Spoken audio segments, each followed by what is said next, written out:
Bismillahirrahmanirrahim. Assalamualaikum warahmatullahi wabarakatuh. Alhamdulillahirabbil alamin. Assalatu wa ala asrafil anbiya'i wal mursalin wa ala alihi wa ashabihi rasulillahi ajma'in.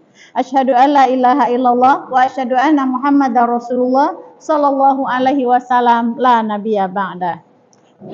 Yang kami hormati Ibu pengurus beserta jajaran yang Umi cintai karena Allah, ibu-ibu yang alhamdulillah di sore yang berbahagia ini kembali Allah izinkan dalam rangka berubudiyah kepada Allah Subhanahu wa taala sekaligus menjalin hubungan silaturahmi. Mudah-mudahan setiap langkahan kaki dan ayunan tangan kita untuk hadir di rumah suci Allah ini insya Allah akan selalu Allah lipat gandakan pahalanya untuk kita semua hendaknya. Amin ya rabbal alamin. Kembali kita memuji dan bersyukur kehadirat Allah Subhanahu wa taala dengan mengucapkan alhamdulillah karena limpahan rahmat dan nikmat dari zat Allah itu jualah. Alhamdulillah di sore yang berbahagia ini kembali kita dikumpulkannya di rumahnya yang indah ini. Selawat beriringan salam, tidak lupa pula kita mohonkan kepada Allah untuk arwah junjungan kita yakninya Rasulullah sallallahu alaihi wasallam dengan lafaz Allahumma sholli ala sayyidina Muhammad wa ala ali sayyidina Muhammad. Mudah-mudahan dengan seringnya kita berselawat kepada beliau kelak di yaumil akhir, di saat semua syafaat tak ada lagi untuk kita, maka beliaulah salah satunya harapan dan pengharapan kita. Mudah-mudahan beliau memberikan syafaatnya kepada kita sehingga insya Allah ya kita satu dari umatnya yang akan memasuki surga tanpa hisab hendaknya. Amin ya rabbal alamin. Kembali kita ke fikih semalam bab najis ya, itu sampai khamar ya Bu ya, sampai khamar. Sekarang kita masuk wadi. Kembali sedikit kita ulangi tentang khamar ya. Belum masuk najis? Belum. Di sini sudah ada tanda. Sudah ada tanda. Oh enggak ya, belum ya. Masya Allah. Baik. Kita mulai dari belum masuk najis. Tandanya sudah di wadi. Cipta Karya Ar-Rahman. Oh ya. Baik. Baik. Umi sangka kita sudah melewati. Kita mulai dari bab najis. Ya. Definisi najis. Najis adalah bentuk kotoran yang setiap muslim diwajibkan untuk membersihkan diri darinya atau mencuci bagian yang terkena olehnya. Mengenai hal ini Allah telah berfirman ya. Jadi landasan untuk najis ini pertama Al-Mudaththir ayat 4, dan bersihkanlah pakaianmu.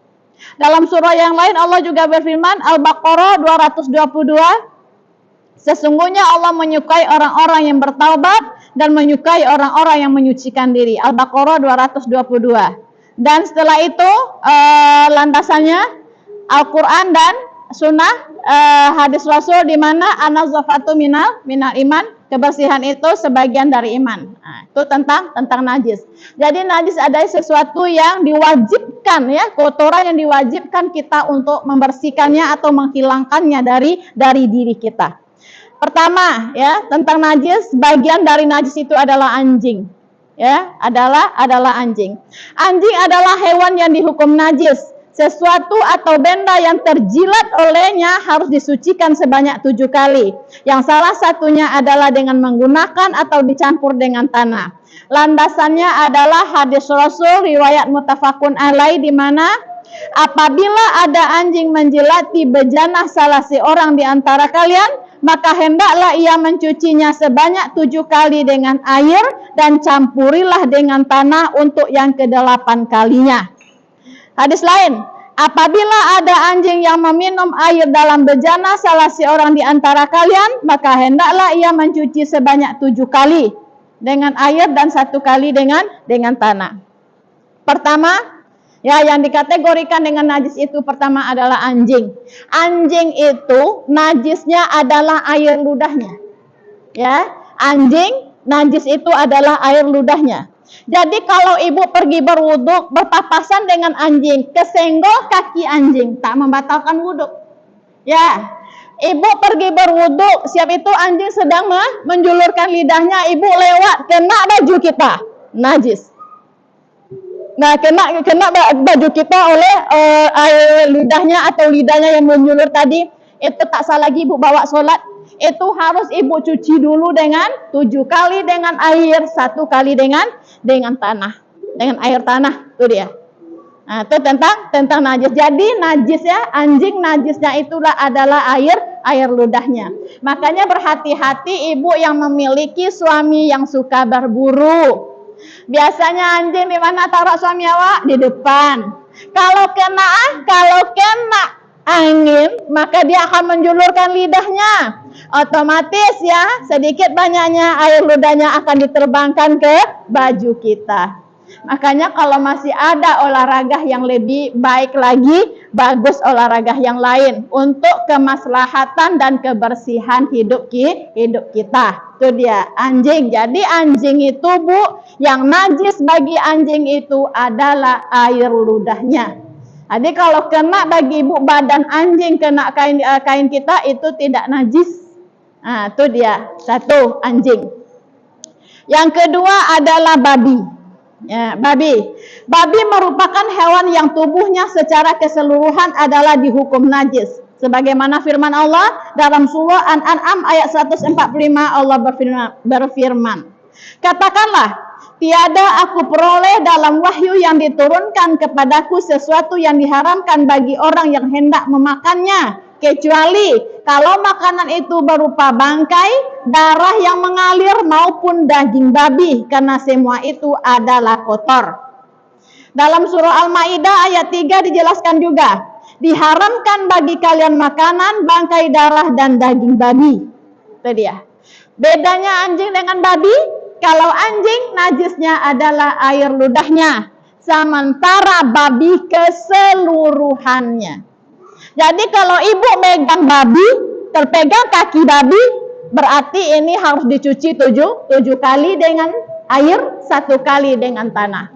Bayangkan ibu, bayangkan sajalah, ya, kita pegang saja karena keseluruhannya adalah najis. Itu bedanya dengan anjing. Itu bedanya dengan anjing. Kalau anjing hanya air ludahnya saja, tapi kalau babi itu adalah keseluruhan tubuhnya itu adalah najis. Makanya sangat diharamkan kita untuk mengkonsumsi yang keduanya itu. Nah, tuh. Ketiga, ya, macam-macam najis, kotoran dan kencing hewan yang haram dimakan dagingnya. Ini landasan hadisnya adalah hadis sahih riwayat Bukhari, Ibnu Majah dan Ibnu Guzaimah, di mana Nabi Shallallahu Alaihi Wasallam pernah buang air besar, lalu beliau menyuruhku membawakan 3 batu untuk beliau. Akan tetapi aku hanya mendapatkan 2 batu saja. Selanjutnya aku mencari batu yang ketiga, namun tidak juga mendapatkannya. Lalu aku mengambil kotoran dan aku membawanya kepada beliau. Dan di kisahnya. Jadi waktu itu Rasulullah sedang buang air kecil, Rasul meminta kepada sahabatnya itu untuk mencarikan batu. Karena zaman Rasulullah itu air tak sama dengan kita. Kalau ibu jangan cuba-cuba lo batu lain. Kenapa? Banyak air. Insya Allah banyak air, terkecuali ibu memang di pesawangan tak nampak air. Anda mungkin pula tak dicuci demi. Boleh cari batu dulu. Itu makanya Umi sampaikan, kalau kita nak pulang kampung, ibu pergi kemana-mana, tas itu jangan dipenuhi dengan kosmetik dan skincare aja. Tapi sekali-sekali masukkanlah tisu ke dalam, atau mungkin handuk kecil. Kalau di perjalanan, mobil kita mogok, atau mobil kita berhenti, ternyata di pesawangan, ibu bisa mengambil yang dalam tas tadi, tanpa mengambil daun dan batu, karena bisa jadi yang 2 ini berbahaya. Batu ya kalau yang licin, kalau tak licin selesai dia robek siupi awak. Nah, 1. Yang kedua, daun. Siapa tahu ibu keburu-buru ngambil daun, ternyata ada ulat bulunya, selesai dah ibu. Nah itu makanya. Tapi kalau tisu, kalau handuk kecil aman, karena dia ditaruh di dalam tas kita. Biasakan pergi-pergi itu untuk membawa tisu basah. Beli aja yang 5.000 itu. Tisu basah 5.000, tisu kering 5.000 masuk dalam tas. Tak payah dia. Jadi di mana kita sak untuk buang air kecil, insya Allah aman. Aman terkendali kalau seandainya tidak ada air. Itu dia. Dan di sini dijelaskan tentang yang selanjutnya tadi adalah kotoran kencing hewan yang haram dimakan dagingnya. Jadi waktu itu Rasulullah itu tinggal di padang pasir dan dia menyuruh sahabatnya untuk mengambilkan 3 batu. Karena di situ memang itu Bu, kalau enggak batu kayu, kalau enggak kayu itu adalah dedaunan. Itu di padang pasir tuh. Jadi waktu itu diambilkan oleh sahabatnya 3 batu. Ternyata yang satu tadi adalah kotoran onta yang sudah mengering dan seperti batu kerasnya. Dan akhirnya apa? Rasulullah hanya mengambil 2 dan membuangnya yang satu. Itu landasannya kita tidak boleh bersuci atau membasuh kemaluan kita dengan hal-hal yang berbau najis. Itu landasannya. Mana tahu pula nanti kan pas ibu jalan-jalan ke Payakumbuh atau kemana, batu cantik kali nih, batunya hitam mengkilat, ternyata tahi kuda, karena di situ banyak kan. Hati-hati nengoknya ya. Lanjut. Ya, nomor 4, hewan jalalah. Itu yang termasuk najis ya, hewan jalalah. Apa itu hewan jalalah? Hewan jalalah itu adalah hewan liar. Nah, jalalah adalah hewan liar yang memakan kotoran, baik itu kotoran unta, sapi, kambing, angsa, dan lain-lainnya. Sehingga hewan tersebut berubah baunya. Semua yang keluar dari hewan tersebut adalah najis. Sabda Rasulullah, Rasul melarang minum air susu hewan jalalah, hewan yang liar tadi. Sedangkan dalam sebuah riwayat yang lain juga disebutkan sebagaimana berikutnya, Rasul melarang menunggangi hewan jalalah. Makanya keledai itu terkadang tak ditunggangi, tapi hanya untuk membawa barang. Keledai itu Bu seperti kuda, biasanya itu banyak di Mesir. Semalam kami ke Mesir kan? Banyak di situ keledai. Jadi dia seperti kuda, telinganya, cuma kalau kuda telinganya tidak terlalu tegak. Kalau dia seperti kelinci telinganya, ngadap ke depan. Itu dia. Dan bentuknya kalau kuda kan kekar tinggi, kalau dia melandai, rendah dia sikit. Biasanya di situ ternyata memang tak untuk tumpangan, tetapi untuk membawa barang-barang. Itu gunanya. Karena di Mesir Bu, Masya Allah ya, masih seperti kita zaman 80-an lah. Maksudnya itu masih banyak yang berjalan kaki. Jadi Masya Allah, anak Umi ya kalau pergi liko, pergi ke majelis ilmu lah, pergi dia tahfiz, itu masih jalan kaki. Jadi Masya Allah, di sana banyak berjalan kaki orang, makanya sehat-sehat juga ya. Dan di situ juga kalau motor Honda itu kurang sekali Honda tuh. Dalam sekali kita keluar tuh paling nampak 1 atau 2, tak ada Honda situ. Mobil yang ada, mobil itu pun tak banyak. Jadi sama seperti kita tahun 80 atau 90 naik angkot, naik bus kota. Jadi enak di situ Bu. Itu di sana masih dikatakan lebih merdeka daripada kita. Sepertinya kita lebih kaya. Padahal itu ya, kalau ditengok penghasilannya minyak di situ, tapi nampaknya lebih merdeka kita kalau Umi perhatikan. Kenapa? Kita tak ada lagi jalan kaki. Di Pekanbaru kalau udah jalan-jalan semua orang mulai katanya. Mulai. Apalagi kalau tak beres lagi jalannya ya, udah mulai itu. Nah, saking asingnya berjalan kaki di kita hari ini. Makanya banyak penyakit kita ya Bu ya. Yang pinggang lah, yang kaki lah, ya tak pernah bergerak lagi. Kemana-mana sikit aja ibu beli sayur pakai Honda tuh. Ya kan? Beli sayur, ngapa Bu? Beli sayur kok pakai Honda? Jauh. Padahal cuma 2 blok dari rumah kita. Itulah kita manjanya hari ini. Masya Allah. Kita lanjutkan. Yang selanjutnya itu adalah khamar. Khamar. Apa itu khamar? Khamar itu adalah minuman keras. Ya, khamar adalah minuman keras. Itu dalam surah Al-Maidah ayat 90 ya, Allah berfirman, Bismillahirrahmanirrahim. Ya ayyuhalladzina amanu innamal khamru wal maisir wal ansabu wal azlamu rijsum min amali syaitani fajtanibuhu la'allakum tuflihun. Itu dia. Apa artinya? Wahai orang-orang yang beriman, sesungguhnya meminum khamar, berjudi, berkorban untuk berhala dan mengundi nasib dengan anak panah, semua itu adalah perbuatan keji yang termasuk perbuatan setan. Maka jauhilah perbuatan-perbuatan itu agar kalian mendapat keberuntungan. Al-Maidah ayat 90. Dalam Al-Maidah ayat 90 itu juga, maka jauhilah olehmu berhala-berhala yang najis. Apa maksud najis di sini? Khamar memang yang ibu minum. Ya, tua kah itu, whisky, entah apa-apalah namanya, Bu. Karena Umi jangankan minum, nengok ya pernah. Ada. Tapi kalau tua pernah menengok. Karena tua itu berasalnya juga dari sumber banyaknya. Jadi tua itu, Bu, air nira yang sudah difermentasikan, yang sudah dimalamkan. Tak tahu lah Umi dikasih apa-apa lagi. Tapi kalau nira yang baru turun tubuh, Umi paling suka. Dan ini Lintau itu ya, masih ada dekat rumah tuh, masih punya bapak-bapak, Pak Edi namanya. Jadi dia suka kali mengambil nira itu. Jadi kalau pulang tuh kami todong tuh, minta nira dari dia. Enak sekali. Tapi itu kalau sudah bermalam, maka dia akan menjadi tua, memabukkan. Apalagi kalau dicampur dengan zat-zat yang Allahualam. Kurang tahu Mi. Itu makanya, dan itu yang sekarang dijual dijual bebas di akap. Jadi kalau ibu ingin nengok tua, jalan-jalanlah sore ini ke akap. Tuh nampak tuh. Kalau nampak di pinggir jalan tuh botol-botol aqua warnanya putih, bukan bening ya, putih. Singgahlah.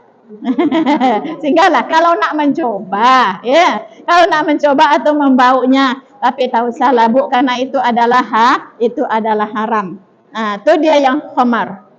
Tapi mengapa berhala dikatakan najis Mi? Berhala itu tidak najis. Cuma pengakuan kita menjadikan dia itu Tuhan, itulah yang dikatakan najis. Makanya sekali lagi Umi sampaikan, sebetulnya kita dengan orang Yahudi itu, maka disampaikan ya, kita dengan orang Yahudi itu, kalau kita dunia ini, sudah Umi jelaskan dulu, bagi orang Muslim, dunia ini adalah nerakanya kita, makanya ada sebutan neraka dunia. Kenapa? Hadis ya. Teruslah hidup engkau dengan berpegang pada prinsip dan pendirianmu. Sesungguhnya hidup itu adalah akidah dan perjuangan. Dah jelas. Ibu akan tetap berjuang. Jadi jangan bermimpi akan ongkang-ongkang kaki, hidup enak sampai innalillahi wa inna ilaihi rajiun. Tak akan ada. Ibu akan tetap berjuang. Kalau tak berjuang mencari nafkah, berjuang melawan pikiran. Apa itu? Suami yang bermasalah, anak yang tidak beres, tetangga yang memuak, mertua yang banyak kondak. Itulah dia Bu.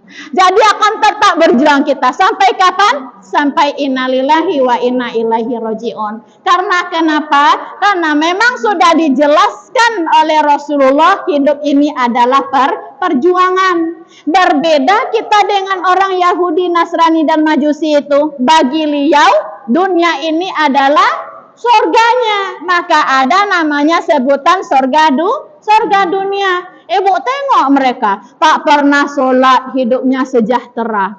Tak pernah puasa, pitinya berlipat ganda. Ya kan? Tak pernah dia berzakat, tak pernah dia majlis taklim, tapi anaknya hebat-hebat. Itu yang dikatakan Allah istidrat. Apa itu? Allah berikan semua kebahagiaan kepada kita di dunia, untuk dengan mudahnya Allah melemparkan kita ke neraka jahanam. Jadi na'udzubillah. Bersyukurlah ibu terlahir dari rahim seorang ibu yang muslimah. Karena kenapa? Insya Allah ya, semua umat Rasulullah itu dijamin masuk ke dalam surga. Bahkan ya, janji Allah kepada Rasulullah sebelum dia meninggal, waktu dia mengatakan ummati, ummati, ummati. Apa kata Allah kepada Jibril? Wahai Jibril, sampaikan kepada Rasulullah, belum akan aku buka pintu surga sebelum masuk umat Rasulullah sallallahu alaihi wasallam. Itulah asbab Rasul pergi dengan tenang, dengan tersenyum Rasul meninggalkan umatnya, karena sudah ada jaminan dari Allah kalau umatnya akan masuk ke dalam surga. Dan tentu di saat ibu masuk ke dalam sorga itu tidaklah semudah membalikkan telapak tangan. Kita memang dimasukkan pasti. Sekali saja ibu bersyahadat, udah siap tuh maksiatlah akan masuk ibu. Tapi tentu singgah dulu transit ke neraka jahanam. Kalau doa ibu apa? Ya Allah, karuniai kami sorga tanpa hisab. Maka untuk sorga tanpa hisab, carilah ridho Allah sebanyak-banyaknya. Bagaimana cara mencari ridho Allah? Inilah salah satunya. Berkumpul dengan orang-orang yang soleh, yang soleha. Sehingga hati ibu itu ditanami oleh rasa syukur. Karena sebaik-baik umatku itu adalah yang selalu bersyukur akan nikmat yang diberikan oleh Allah Subhanahu wa Ta'ala. Karena kenapa? Kita hidup di dunia ini hanya sementara. La'ibun walahun, sandiwara dan dosa sajanya bu, tak lama deh. Kalau Rasul mengibaratkan ya, dunia ini hanyalah sebatang pohon korma. Di saat ibu lewat singgah di situ karena berteduh hari panas. Itulah, dan kedepannya kesananya itu adalah kekalnya kita di sorga Jannatun Naim. Itulah bedanya kita dengan orang Yahudi tadi. Kalau orang Yahudi itu bu, dia abadan. Dunia adalah sorganya, kuburan adalah nerakanya, neraka adalah tempat abadinya. Kalau kita, sorga ini ada dunia ini adalah neraka kita. Kuburan itu tempat persinggahan, naum matal aras, kata malaikat kepada kita, apa tidurlah engkau seperti tidurnya pengantin di saat ibu tidak dihisap di dalam alam barzah. Bagaimana tidur pengantin? Ibu udah balik pun dari situ cepat kali pagi ya, gitu nak. Iya, malam pertama itu cepat kali pagi dak. Kok cepat kali pagi ya deknya? Karena bukan aja cepat, ibu keenakan malam itu. Makanya naum matal aras, tidurlah engkau seperti tidurnya pengantin. Sehingga kita tak merasakan waktu berlalu begitu cepat. Itu dia. Dan akhirnya apa kita ini? Sorga adalah tempat abadinya kita. Kalau orang Yahudi itu, neraka itulah tempat abadinya. Sehingga andai pun ibu akan singgah ke neraka jahanam itu hanya seperti ikan bakar. Ibu nampak ikan bakar? Kalau orang Yahudi itu baranya, kalau bara dibangkit enggak? Enggak kan? Dia tetap di dalam neraka itu. Kalau ikan bakar ada masanya ibu akan dibangkit. Oseng-oseng ibu sikit dulu. Ada muak dah habis dah dosa-dosa ibu karena dioseng-oseng itu diangkat ibu ke surganya Allah. Maka ada satu syafaat yang akan ibu peroleh dari berkumpul dengan orang-orang yang soleh ini. Apa itu? Siapa yang berkumpul di majelis ilmu ini karena lillahi ta'ala, maka hatinya akan diikat oleh Allah Subhanahu wa Ta'ala. Sehingga kalau hati kita hadir di sini karena Allah, ibu mencintai ke sahabat ibu, saudara ibu karena Allah, maka besok di saat kita dahulu ke dalam surga, ibu akan kehilangan. Kalau yang hadir hari ini tak ada semuanya. Contohlah Bunda Eliza dulu dia pergi masuk ke dalam surga. Di situ udah berapa orang ibu? Umi tak ada, Ibu Deva tak ada, ibu yang lain tak ada. Bertanya, mana Umi yang dulu yang sering ngasih pengajian dengan kita? Mana dulu Umi Deva yang selalu mengabarkan tentang wirid? Apa kata Allah itu menengok raut wajah kita itu, Allah tuh udah kesal dia nengok kita. Apa masih kurang ya Ibu Eliza? Masih kurangkah rahmat yang aku berikan sehingga aku melihat kecemasan, ketidaknyamananmu di dalam surgaku ini? Bukan itu ya Allah. Waktu di dunia dulu kami begitu bersama-sama di majelis ilmu di Musola Ar-Rahman. Di situ ada Umi Eliza, ada ibu-ibu yang lain. Mana mereka sekarang? Apa kata Allah? Mereka sekarang sedang di neraka jahanam karena dosa-dosanya.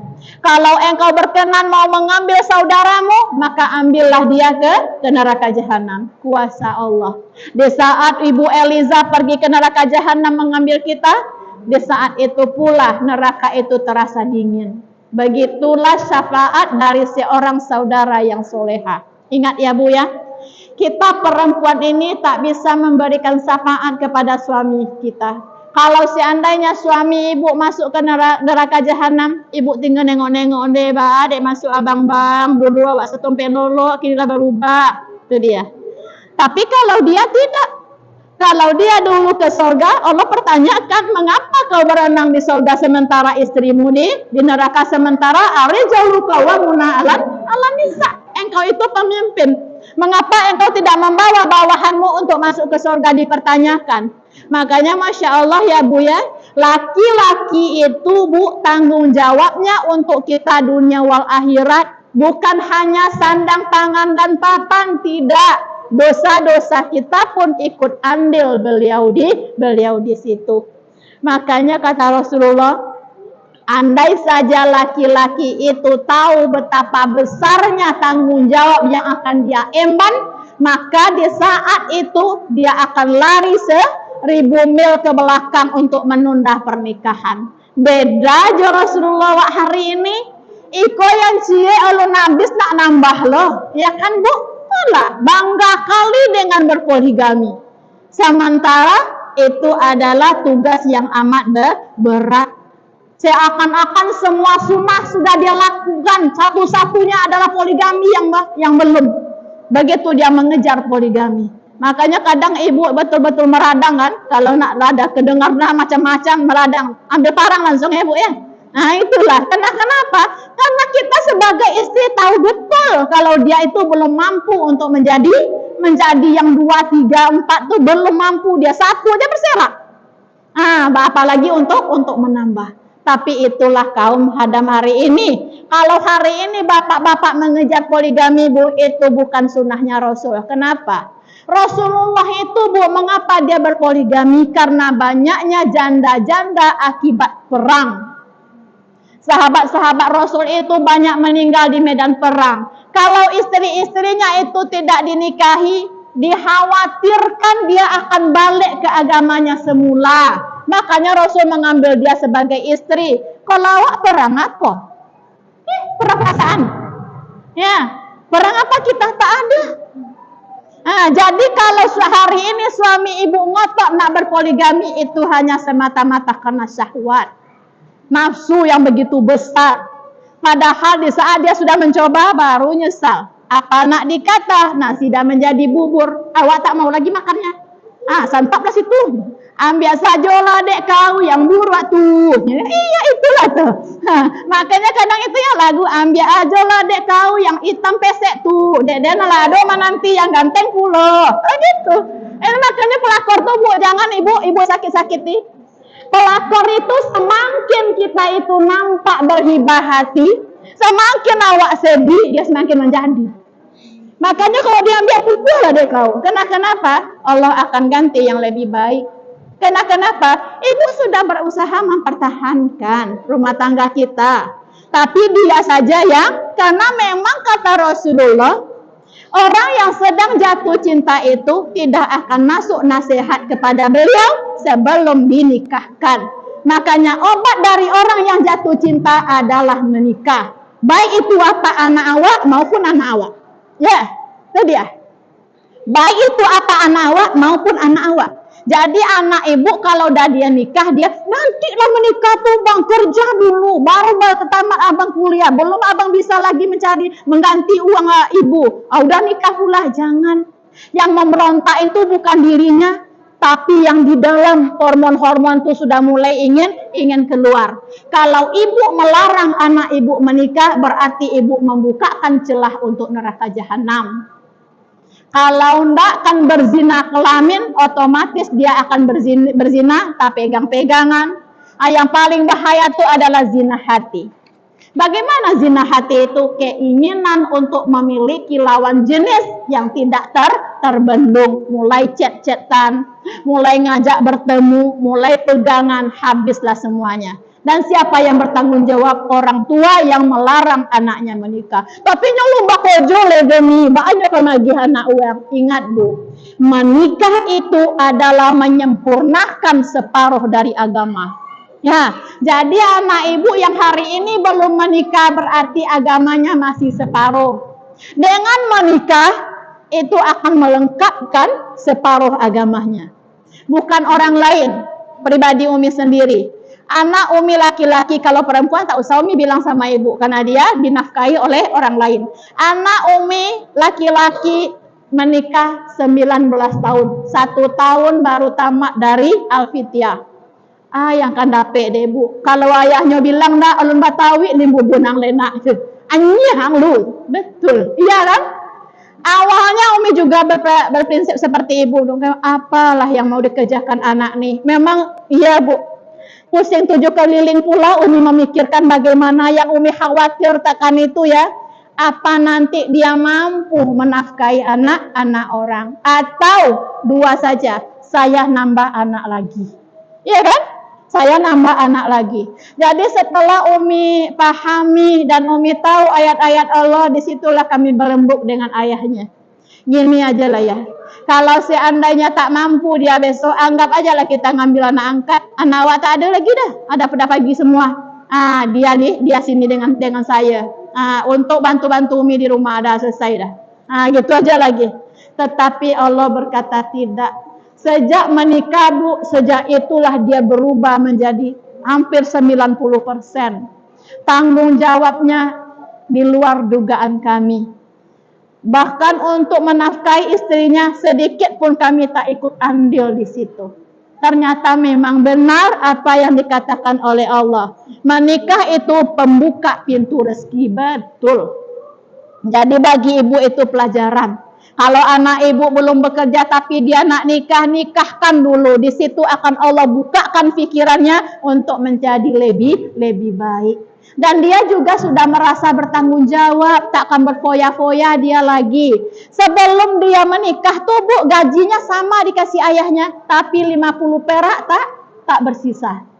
Sekarang sudah punya anak pula dia, tetap gajinya itu ada untuk menabung. Bisa dia menabung 100.000 sehari. Bayangkan ibu tuh. Ini masya Allahnya. Jadi alhamdulillah. Jadi situlah bu ya sharing kita. Kalau anak-anak ibu minta menikah, nikahkanlah kalau memang sudah waktunya dia menikah. Kalau kita menelantarkan hanya untuk urusan dunia, maka celah bagi dia untuk ke neraka jahanam. Apalagi perhatikan anak-anak kita hari ini takkan terkontrol oleh ibu pergaulannya. Tengoklah di stadion tuh bu, tak ada yang tak duduk berpasangan, tak ada dah bu, dan rata-rata mereka belum menikah. Apakah itu tidak berzina? Itu berzina. Ibu cek lawan jenis saja dengan kata mendayu-dayu itu sudah zina. Apalagi sudah keluar dengan lawan jenis yang bukan mahram kita. Jadi na'udzubillah summa na'udzubillah. Jadi kedepannya berhati-hatilah dengan anak. Jadikan anak-anak kita insya Allah menjadi anak-anak yang kalau bisa beliaulah jembatan kita untuk ke jannahnya Allah hendaknya. Itu ya bu ya. Kita balik lagi ke laptop. Khomar tadi ya bu. Udah kemana-mana perginya khomar. Khomar itu tentang khomar adalah minuman keras. Bahkan kata Rasulullah yang tentang minuman keras ini bu, jangankan meminum. Andai saja di suatu meja ditaruh minuman keras, jangankan meminum, duduk saja engkau jangan di situ. Jadi kalau ibu pergi ke suatu tempat, entah kafe, entah apalah, ada minuman keras di situ. Jangan duduk di sana, tapi carilah meja-meja lain tempat ibu duduk. Karena jangankan meminum, duduk saja jangan kalau di situ disuguhi minuman keras. Pertanyaan, bagaimana kalau kerja orang tuh menuangkan minuman keras di kafe-kafe mi? Haram. Itu kerjanya nih haram. Itu ya, itu yang perlu ibu pahami. Jadi kalau ada ponakan, tetangga atau apa bekerja di kafe dan kerjanya menuangkan minuman keras, jauh lebih bagus resign dari sana. Karena kenapa? Dari hal-hal yang tidak bagus, yang najis itu akan menimbulkan kegalauan, akan menimbulkan dosa-dosa untuk diri kita. Lanjut. Itu baik. Kita lanjutkan yang termasuk najis selanjutnya adalah wadi. Wadi, W-A-D-I. Apa itu wadi? Wadi adalah cairan kental yang biasa keluar setelah seseorang selesai dari buang air kecil. Landasannya adalah dari Aisyah radhiyallahu mengatakan, Wadi itu keluar setelah proses kencing selesai. Untuk itu hendaklah seorang muslim atau muslimah mencuci kemaluannya setelah keluarnya wadi dan berwudu serta tidak diharuskan untuk mandi. Itu dia wadi ya. Wadi itu adalah cairan kental yang keluar setelah kita pipis. Setelah ibu pipis, setelah kita selesai semuanya, ibu berwudu. Setelah ibu berwudu kita sholat. Pas kita berdiri mau niat usolli, dah mulai kita usolli maghribi. Apalah ini ya? Dikatakan pipis, nggak bisa ditahan. Dikatakan tak pipis, rasanya ada yang keluar. Nah, itulah yang dikatakan dengan wadi. Jadi wadi itu cairan kental yang keluar dari kemaluan perempuan dan bentuknya bening. Itu adalah membatalkan wudu. Ya? Membatalkan wudhu tapi tidak menyebabkan kita mandi. Ibu harus mengulang membersihkan kemaluan kembali. Setelah itu ibu ulang wudhu kembali, tapi ibu tak wajib mandi. Itu yang dikatakan dengan wadi. Ya, jadi kalau kapan itu terjadinya? Biasa kadang-kadang siap haid. Nah, kadang-kadang ada siap haid tuh. Nah, terjadinya. Itu tentang wadi. Selanjutnya adalah madzi. Madzi. Madzi itu apa? Madzi adalah cairan bening sedikit kental yang keluar dari saluran kencing ketika bercumbu atau ketika nafsu mulai naik. Kalau wadi tadi cairan bening yang keluar dari kemaluan perempuan, itu kadang-kadang setelah kita berwudu, setelah ibu pipis. Kalau madzi itu cairan kental ya yang keluar dari kemaluan kita itu disebabkan oleh adanya rangsangan syahwat. Mungkin ibu bercumbu dengan suami, berpelukan apa, itu terasa dia merembesnya. Itu adalah madzi. Ya, madzi. Bagaimana itu tetap sama dengan yang pipis tadi, membatalkan wudhu tapi tidak mewajibkan mandi. Nah, membatalkan wudhu dan tidak menyebabkan mandi. Landasannya adalah dari Ali bin Abi Thalib radhiyallahu an, dia menceritakan, aku ini seorang laki-laki yang sering mengeluarkan madzi. Lalu aku suruh seorang untuk menanyakan hal itu kepada Nabi karena aku malu sebab putrinya adalah istriku. Berarti Ali adalah menantunya Rasulullah Shallallahu Alaihi Wasallam. Maka orang yang disuruh itu pun bertanya dan beliau menjawab, berwuduklah dan cuci kemaluanmu. Nah, itu dia tentang madzi. Jadi ibu paham ya, wadi itu keluar setelah pipis, kalau madzi keluar karena kita bercumbu dengan suami. Makanya kalau berwudu tuh jangan tengok-tengok ke suami itu. Nah, itu dia. Kalau ibu tak ingin batal, tapi kalau ibu ingin sering-sering wudu, peluklah dia terus. Dah, lanjut. Kencing, pipis. Ya, pipis. Menurut kesepakatan para ulama, pipis itu adalah najis. Rasulullah Shallallahu Alaihi Wasallam memperingatkan supaya menghindarinya. Di mana beliau bersabda, bersucilah dari kencing karena pada umumnya azab kubur itu didapat dari sebab kencing. Nah, juga pernah Umi ceritakan dulu ya, waktu itu Rasulullah sedang berjalan dengan kafilahnya dan dia bertemu dengan dua kuburan. Waktu berlewati kuburan itu Rasul menyuruh kafilah berhenti sejenak dulu. Ada apa ya Rasulullah? Sesungguhnya yang dalam kubur itu lagi diazab. Yang kubur yang pertama diazab karena dia setiap pipis tidak membersihkan kemaluannya. Dan yang kedua, kubur yang satu lagi diazab karena sering mengadu domba, fitnah, menghibah, bergunjing. Nah, itu dia. Nah, yang satu karena tak membersihkan kemaluannya. Itu yang dikatakan dengan kencing yang menyebabkan azab kubur itu ada. Jadi waktu itu Rasulullah mengambil pelepah korma, ditaruh oleh Rasul di atas kuburan itu. Apa gunanya? Kata Rasul, semua tanaman yang masih hidup itu berzikir kepada Allah. Itulah landasan sampai hari ini ibu menabur bunga di kuburan. Dibolehkan ibu menabur bunga di kuburan, itu landasannya. Karena Rasul pernah mengambil pelapa korma dan pelapa korma itu berzikir kepada Allah sampai pelapa korma itu mati. Makanya kalau bisa hari ini kuburan suami kita atau kuburan orang tua kita, bagi yang sudah meninggal orang tua dan suaminya, jangan ibu taruh bunga plastik di situ, tapi tanamlah rumputan atau bunga-bunga hidup, karena dia akan berzikir, dan itu kata Rasul mengurangi azab kubur orang yang di dalamnya. Tuh landasannya. Masih ada 3 poin lagi. Kita habiskan, Bu. Kalau kita habiskan 3 poin ini, ibu tak ada lagi tanya jawab karena hari sudah 5:30. Tapi kalau tak dihabiskan, terbengkalai materi kita. Jadi tanya jawabnya kita undur minggu depan, bulan depan. Bulan depan puasa enggak? Belum lagi. Ya, enggak apa-apa. Gimana? Habiskan ya? Oh, baik. Kok begitu kali, berarti memaksa kali. Kalau untuk itu ya Bu ya, ada tanya jawab materi kita lanjutkan. Kita tidur di sini ya. Baik. Selanjutnya adalah darah. Ya, yang termasuk najis tadi adalah darah. Darah yang termaksud di sini adalah darah haid, ya Bu ya, darah haid. Jadi darah haid itu memang haram untuk kita bawa sholat. Tapi kalau darah pas ibu lagi sholat mimisan, kotor mukena ibu, itu tidak najis, ya, atau tidak najis. Atau pas ibu ada bisul di pantat, pas duduk meletus dia, nah itu basah kain kita, itu tak najis.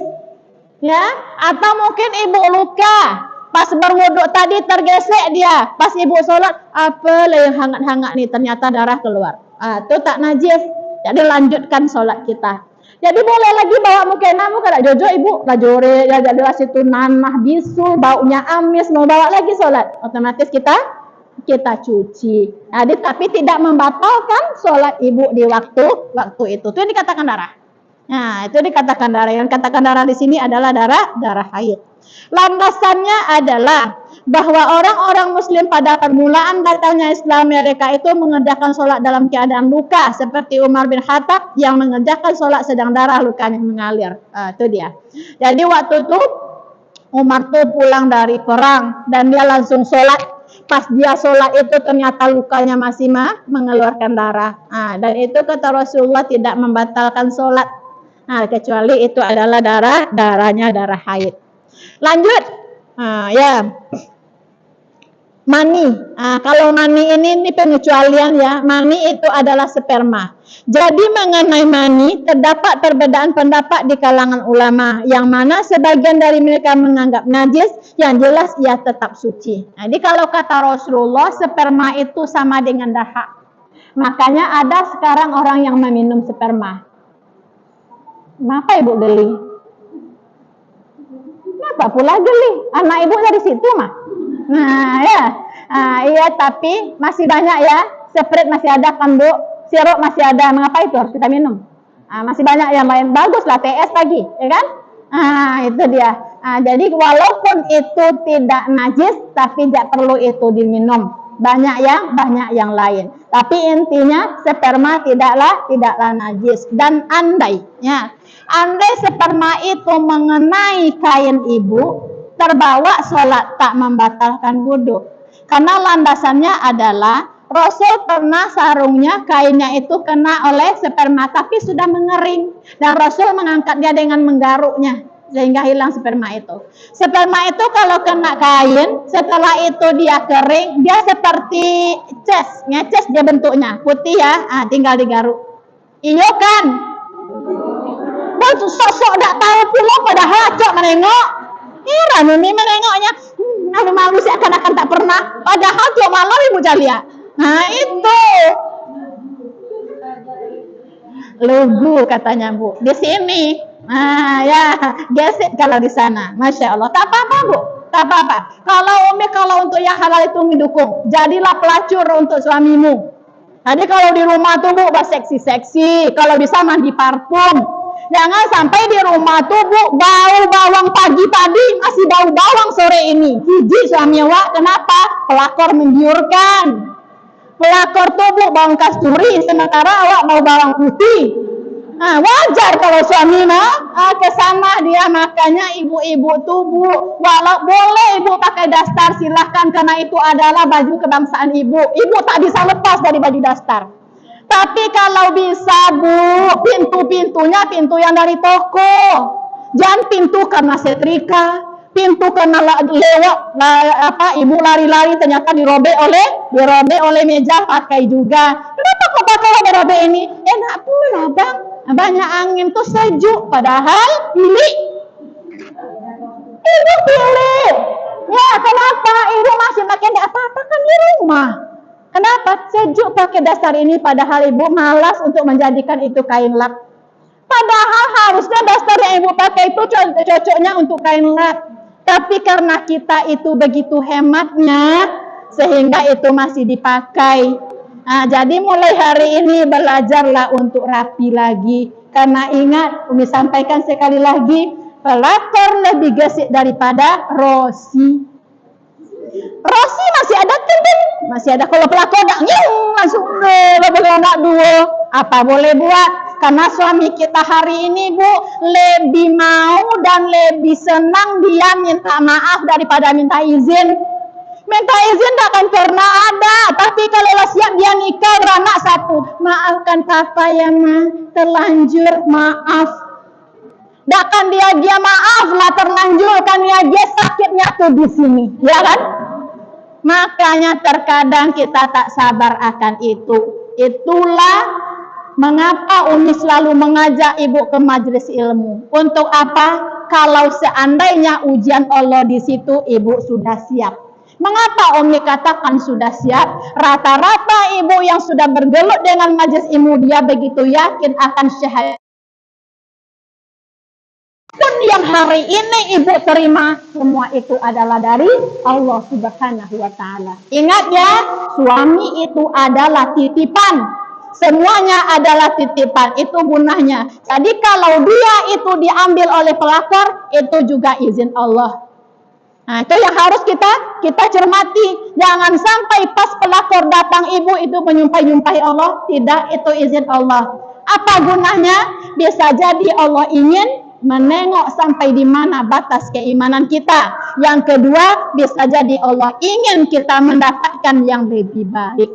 Jadi, usnuzon dengan Allah. Berprasangka baik aja kepada Allah kalau itu terjadi. Tapi ingatlah, Allah akan memberikan ujian kepada ibu-ibu kalau ibu tak mampu dengan ujian itu. Jadi tenang. Kenapa Umi suruhkan tenang? Takkan Allah kasih kalau ibu tak mampu. Tapi yolah terjadi ini berarti ibu mampu.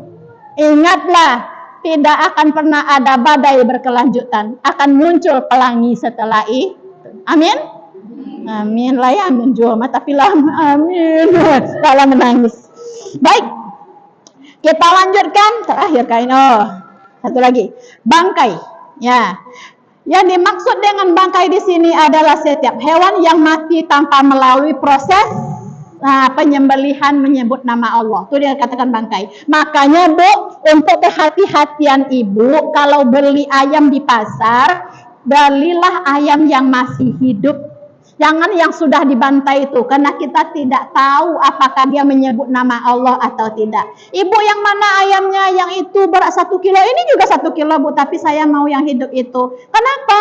Saya ingin menyaksikan kalau pembantaian itu disebut nama Allah. Pas dia membantai, jangan lupa baca basmalah ya Ustadz, ya Bang, ya Pak.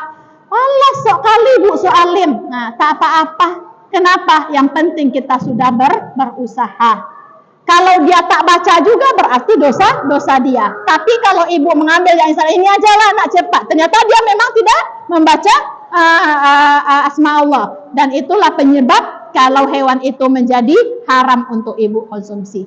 Nah, ya, usahakan ayam yang kita tengok dan ibu ingatkan dia untuk membaca asma Allah. Nah, sekarang mengenai bangkai ini ada beberapa poin yang dihalalkan. Mengenai bangkai ini ada beberapa pengecualian yang halal. Yang pertama adalah bangkai ikan dan belalang. Ya, jadi ibu boleh memakan ikan yang sudah mati, baik dari laut maupun dari kolam. Makanya kalau nampak ikan dari kolam ibu mati misalnya, tapi belum busuk dia, boleh ibu konsumsi, goreng lah, tak masalah. Nah, boleh. Yang kedua, bangkai yang tidak memiliki darah yang mengalir. Apa itu? Bisa jadi semut, tawon, nah, itu tak masalah. Tapi jangan lo ibu goreng itu Lena. Dengan apa makan sekarang Bu Eliza? Dengan goreng tawon Mima. Lain pula kedengarannya ya. Ya. Atau dengan randang semut. Nah, itu kan tak lucu ya. Jadi kalau bisa itu, tapi apa artinya itu? Andai. Yang dua tadi masuk ke makanan ibu atau masuk ke dalam minuman, jangan pula ibu buang minuman itu. Kadang ibu begitu nampak sama ibu ada semut padahal masih ibu tuang. Jangan, ambil semut itu keluarkan, sisanya ibu minum. Begitu pula dengan lalat ya Bu. Kalau di dalam jus atau TS ibu itu masuk lalat, jangan buang. Tapi apa? Ambil lalat itu, benamkan dia ke dalam. Karena sesungguhnya lalat itu memiliki dua sayap. Sayap yang kiri adalah racun, sayap yang kanan itu penawarnya. Jadi kalau masuk dia ke tepi itu, benamkan dia. Supaya apa? Supaya racun yang diberinya tadi diambil oleh sayapnya. Setelah itu ibu buang. Jangan ibu minum lojo, jelalak-lalak di jijik mi. Kalau mi enggak jijik dah. Ngapa pula jijik? Nah, ya, karena ibu udah minum lalat, kecuali masuk lalat minum lalat tuh yo, jijik apa. Tapi kalau sekedar jus, sisa jus tak masalah. Jangan mubazir Bu, karena mubazir itu mendekatkan kita kepada setan. Ingat, diskala ibu susah dulu Bu, jangan lalat ulek pun masuk awak minum baru ada sayang. Nah, sekian tahun yang lalu. 3 tulang. Nah, tulang, tanduk dan bulu. Nah, tulang itu, tanduk itu akan halal dia apabila disamak setelah dibersihkan semuanya, semua itu sudah dibersihkan. Kadang dijadikan hiasan kan? Nah, itu boleh tanduk kerbau. Biasanya orang Sumbar ada yang menjadikan itu sebagai hiasan. Tanduk rusa, nah, kalau sudah disamak dia sudah menjadi halal. Hadisnya, apabila kulit telah disamak, maka keberadaannya telah dinyatakan suci. Itu makanya ibu boleh pakai tas dari kulit buaya. Asal jangan buaya darat saja, menderita kita. Itu dia. Lanjut, terakhir, sisa air minum. Nah, ya. Pertama adalah sisa air minum anjing dan babi. Itu tak boleh ibu ambil. Hadisnya, apabila ada anjing yang meminum air dalam bejana salah seorang di antara kalian, maka hendaklah dia mencuci bejana tersebut sebanyak 7 kali. Tak dibolehkan ibu minum sisa air minum dari anjing dan babi. Yang kedua, sisa air minum dari binatang yang liar tadi. Nah, yang liar tadi, jalalah tadi, itu juga tidak dibolehkan. Yang ketiga, sisa air minum dari kucing. Nah, kalau kucing boleh. Nah, kucing boleh. Ini landasannya adalah perlu diketahui para wanita muslimah bahwa sisa air minum kucing itu suci. Ya, tak apa-apa, boleh. Dan yang terakhir adalah sisa air minum orang lain. Sisa air minum orang lain baik muslim atau kafir tengah berada dalam keadaan junub atau dalam keadaan haid adalah suci. Sedangkan mengenai firman Allah berikut ini yang artinya sesungguhnya orang musyrik itu najis, maksudnya adalah najis secara akidah. Jadi kalau basiso datang ke rumah ibu, basiso minumnya misalnya ibu minum itu halal. Memang lewat tidak apa-apa ibu buang. Tapi jangan mubazir. Intinya apa yang Umi sampaikan tadi, kalau seandainya ada minuman suami, minuman anak kita sikit baru diminumnya sudah ibu buang, jangan mubazir. Afwan minkum, selesai kita bab najis kita hari ini. Silakan kalau ada yang ingin ibu tanyakan seputar yang Umi sampaikan boleh, di luar tema juga tidak apa-apa. Ada yang ingin ibu tanyakan? Najis? Ada enggak rasanya? Silakan.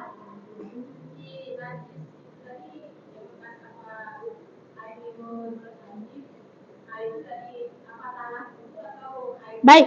Nah, tentang mencuci bejana, piring kah itu, sendok kah itu, atau kain kah itu yang terkena oleh air ludah dari anjing. Bagaimana caranya, Mi? Cuci dulu 3 kali dengan air, Dah, 3 kali dengan air, ibu cuci bersih dengan sabun. Dah, setelah itu ibu ambil tanah sedikit atau air tanah, ibu cuci juga.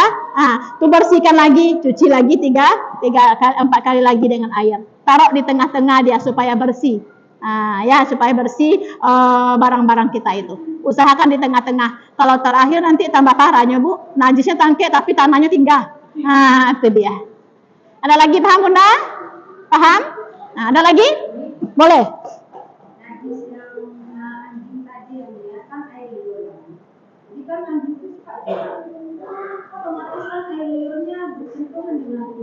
Dan tubuhnya. Baik. Nah, air Umi mengatakan kalau anjing itu yang najis itu adalah air ludahnya, ya kan? Tuh air ludah anjing tuh kan suka menjilat nih.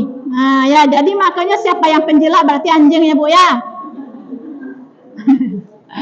Nah, ya itu maksudnya tadi anjing. Nah, makanya jangan jadi penjilat karena penjilat itu sama dengan wow. Jadi artinya apa? Kalau seandainya dijilat itu berarti nanti kesenggol tubuhnya. Ya, sekali lagi sampaikan ya. Itu kalau dia dalam keadaan basah. Ya, kalau dalam keadaan basah bersentuhan kita dengan dia dan itu adalah dari mulutnya, itu berarti najis ibu. Kena kita najis. Tapi kalau dalam keadaan kering tidak. Tapi jangan mentang-mentang tidak membatalkan wudhu ibu peluk-peluk anjing. Ya, kata Umi tak apa-apa, cium aja lah dia. Masih banyak yang dicium yang lain bu. Yang di rumah si mas itu butuh ciuman dia. Ngapa kadang-kadang ibu banyak pula mencium kucing, Umi perhatikan. Daripada mencium suami itulah dia nyodorkan, masih ibu mengelak. Tapi kalau kucing datang, si pus cantiknya. Cobalah kalau suami. Ngapa pula? Apalagi kalau tanggalnya tanggal tua. Ya, paham bunda? Kalau dalam keadaan basah dia najis. Ada lagi? Itulah ya untuk pertemuan kita hari ini. Kita tutup dengan doa agar pertemuan kita diberkahi oleh Allah Subhanahu wa taala. Kita awali dengan istighfar. Astaghfirullahalazim, astaghfirullahalazim, astaghfirullahalazim, allazi la ilaha illa huwal hayyul qayyum wa atubu ilaih. La ilaha illallah wahdahu la syarikalah, lahul mulku wa lahul hamdu yuhyi wa yumitu wa huwa ala kulli syai'in qadir. A'udzubillahi samiil alimi minasyaitonir rajim. A'udzubillahi samiil alimi minasyaitonir rajim. A'udzubillahi minasyaitonir rajim. Bismillahirrahmanirrahim. Alhamdulillahirabbil alamin. Assalatu wa ala asrafil anbiya'i wal mursalin wa ala alihi wa ashabihi rasulillahi ajma'in. Allahumma ighfir li dzunubi wa li walidayya warhamhuma kama rabbayana shaghira. Allahumma inna nas'aluka salamatan fid din wa afiatan fil jasadi wa barakatan fil rizqi wa ziyadatan fil ilmi wa taubatan qablal maut wa rahmatan indal maut wa maghfiratan ba'dal maut. Allahumma hawwin alaina fi sakaratil maut wa najata minan nar wal afwa indal hisab. Rabbana hab lana min azwajina wa dzurriyyatina qurrata a'yun waj'alna lil muttaqina imama. Rabbana zalamna anfusana wa illam taghfir lana wa tarhamna innal lanakunanna minal khasirin. Rabbana taqabbal minna salatana wa siyamana wa ruku'ana wa sujudana wa du'aana ya rabbal alamin. Rabbana atina fid dunya hasanah wa fil akhirati hasanah wa qina azabannar. Subhanaka rabbil izzati amma yasifun wa salamun alal mursalin walhamdulillahi rabbil alamin. Terkhusus untuk kedua orang tua kita baik yang masih hidup maupun yang sudah meninggalkan kita, marilah kita bacakan Al-Qur'an. Al-Fatihah. A'udzu billahi minasyaitonir rajim. Bismillahirrahmanirrahim. Alhamdulillahi rabbil alamin. Arrahmanir rahim. Maliki yaumiddin. Iyyaka na'budu wa iyyaka nasta'in. Ihdinas siratal mustaqim. Siratal ladzina an'amta 'alaihim ghairil maghdubi 'alaihim waladdallin. الضالين آمين آمين يا الله آمين يا رحمن آمين يا رحيم آمين آمين يا مجيب السائلين دعواهم فيها سلام أن الحمد لله رب العالمين. Taqabbalallahu minna wa minkum taqabbal ya karim. Subhanaka Allahumma rabbana wa bihamdik asyhadu an la ilaha illa anta astaghfiruka wa atubu ilaik. Terima kasih banyak atas segala perhatian. Mohon maaf atas segala kekurangan. Wabillahi taufiq wal hidayah. Wassalamualaikum warahmatullahi wabarakatuh.